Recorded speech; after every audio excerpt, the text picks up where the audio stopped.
वंदनीय गुरुजन वर्ग, आज मी तुम्हाला स्वर्गीय यशवंतराव चव्हाण यांच्याबद्दल जे काही 4 शब्द सांगणार आहे ते तुम्ही शांतचित्ताने ऐकून घ्यावे अशी माझी नम्र विनंती. लहानपण देगा देवा मुंगी साखरेचा रवा, लहानपण देगा देवा मुंगी साखरेचा रवा असं तुकाराम महाराज म्हणतात. ते काही खोटं नाही. प्रत्येक व्यक्ती बालपणातून जात असते. बालपणाच्या आठवणी अगदी वार्धवयापर्यंत आपल्या मनात रुंजी घालत असतात. काहींची बालपणे वास्तवाच्या चटक्यांनी होरपळून जातात, तर काहींची बालपणे एखाद्या फुलासारखी टवरतात. महाराष्ट्राचे पहिले मुख्यमंत्री झालेल्या स्वर्गीय यशवंतरावांचे बालपण परिस्थितीचे झटके खात खात टवरलेलं बालपण होतं असं मला वाटतं. जन्माला येतानाच या यशवंत बाळाने परिस्थितीशी 2 हात करायला सुरुवात केली होती. वैद्यकीय सुविधेअभावी बाळ वाचेल की नाही अशी शंका असताना आजीने सागरोबाला साकडे घातले. देवा, माझ्या बाळाला वाचवण्यात यश दे.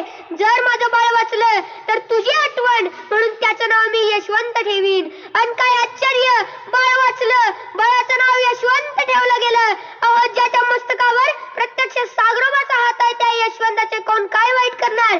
यशवंतराव स्वतः कृष्णाकाठ या आत्मचरित्रात म्हणतात, माझं बालपण हे इतर लक्षावधी गरीब घरातील मुलांच्या प्रमाणेच गेलेले आहे. त्यामुळे यशवंतांच्या बालपणामध्ये इतरांपेक्षा वेगळं असं काहीच नव्हतं. मोलमजुरी करून शेती करून त्यांचं पोट भरणारे त्यांचे एक सर्वसामान्य असे कुटुंब होते. वडील बेलीप म्हणून सरकारी नोकरी करू लागले, पण 1917 साली आलेल्या प्लेगच्या साथीने छोट्याशा यशवंतापासून वडिलांना हिरावून घेतले. अवघ्या 4 वर्षाच्या यशवंताला वडिलांचा नीट चेहरा सुद्धा आठवत नव्हता. त्यानंतर त्याच्या आई विटाई अक्काने घरातील 18 विश्वदारिद्र्याशी सामना करायला सुरुवात केली. मिळेल ती कामे केली. आपला स्वाभिमान जपत देवराष्ट्र सोडून कराड येथे येऊन मुलाबाळांचा प्रपंच सुरू केला. आणि त्या गरिबीमुळेच यशवंताला आपल्या भावंडांसाठी त्याग करण्याची सवय लागली. आणि हाच या नेत्याचा पुढे अलौकिक असा गुण ठरला. सागरोबाचे प्राचीन मंदिर, ऋषीमुनींचा गुहा, सागरेश्वराचे खिंड ओलांडल्यावर पुढे लागणारे कृष्णेचे खोरे त्यांना संमोहित करून टाकी. कृष्णाकाठ हा तर त्यांचा आवडीचा, प्रेमाचा व अत्यंत जिव्हाळ्याचा असा विषय होता. मंडळी, त्यांच्या जीवनातील एक हृदयद्रावक प्रसंग असाच. मामांच्या घरापुढे यशवंत व इतर मुले खेळत होती. समोरून यशवंताचे वडील येताना दिसले. यशवंत पटकन जाऊन त्यांना बिलगला, पण त्यांनी नेहमीसारखे त्याला कडेवर उचलून घेतले नाही. उलट ते त्याला म्हणाले, बाळा, मला बरं नाहीये, आपण घरी जाऊया. घरी आल्यावर आई वडिलांच्यात काय बोलणं झालं हे चिमुकल्याशिवाय यशवंताला कळलं नाही.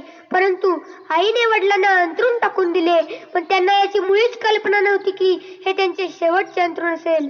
थोड्या वेळाने आई घाबरून गेली. आई दुःख करू लागली. गावातील लोकांची ये जा सुरू झाली आणि अवघ्या 1-2 दिवसात वडील मरण पावले. त्यांच्या शेवटच्या क्षणी सर्व भावंडांना तुळशीच्या कट्ट्यावर घोंगडे टाकून बसवले होते. थोड्या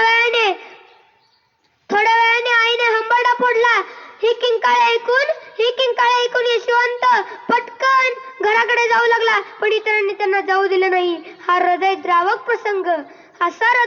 प्रसंग यशवंतांनी बालवयातच अनुभवला होता. थोरल्या बंधूंची वडील म्हणून, बेलीप म्हणून, नोकरी व्हावी म्हणून कोरेगाव ते सातारा बैलगाडीतून अर्धवट झोपेत बैलांच्या गळ्यातील घंटेचा मंजूळ आवाज ऐकत केलेला प्रवास आणि आईच्या मांडीवर झोपून केलेला प्रवास व न्यायाधीशांनी जेव्हा मान्य केले की थोरल्या बंधूंना बेलीप म्हणून घ्यायचे, तेव्हा आईच्या डोळ्यातील येणारे आनंद अश्रू हे काही त्यांच्या जीवनातील सुखाचे क्षण होते. तेलाच्या गाण्यावर बसणारा, मुठभर शेंगा खायला देऊन हसत मुखाने स्वागत करणारा व हसवणारा बाबू तेली त्यांना नेहमीच जवळचा वाटायचा. दिवसातून एक दोनदा तरी यशवंत त्यांच्या जवळ जायचाच. यशवंताच्या आईशी अगदी घट्ट असे नाते होते. नका बाळांनो डगमगू, चंद्र सूर्यावरील जाईल डगू, ही दिलासा देणारी ओवी त्याने कित्येकदा आईच्या मांडीवरती झोपून ऐकली होती. कराडच्या शहरी अनुभवावरून यशवंत जेव्हा सोनहिरा या ओढ्यात पोहत होता, तेव्हा तो मध्यधारेच्या जवळपास असताना अचानक तो हात ओढला जाऊ लागला. यशवंताचा धीर खचला. यशवंताला वाटले आता मी बुडून जाणार. यशवंतांनी काठावरच्या मित्रांना हाक मारली. मित्रातील 2-3 पाण्यात उड्या मारल्या व यशवंताला पाण्याबाहेर काढले. ज्या मुलांनी यशवंताला वाचवले त्या मुलांनी यशवंताची चेष्टा सुद्धा केली. कृष्ण कळण्यापेक्षा जबरदस्त आहे आमचा स्वनिरा, हे लक्षात आलं का? म्हणून मी सुरुवातीला म्हटलं होतं ना, यशवंतांचे बालपण हे परिस्थितीचे चटके खात खात टवरलेलं बालपण होतं. म्हणून शेवटी मला एकच म्हणावेसे वाटते, हिमालयाच्या मरेतीला सह्याद्री उभा राहिला त्याचा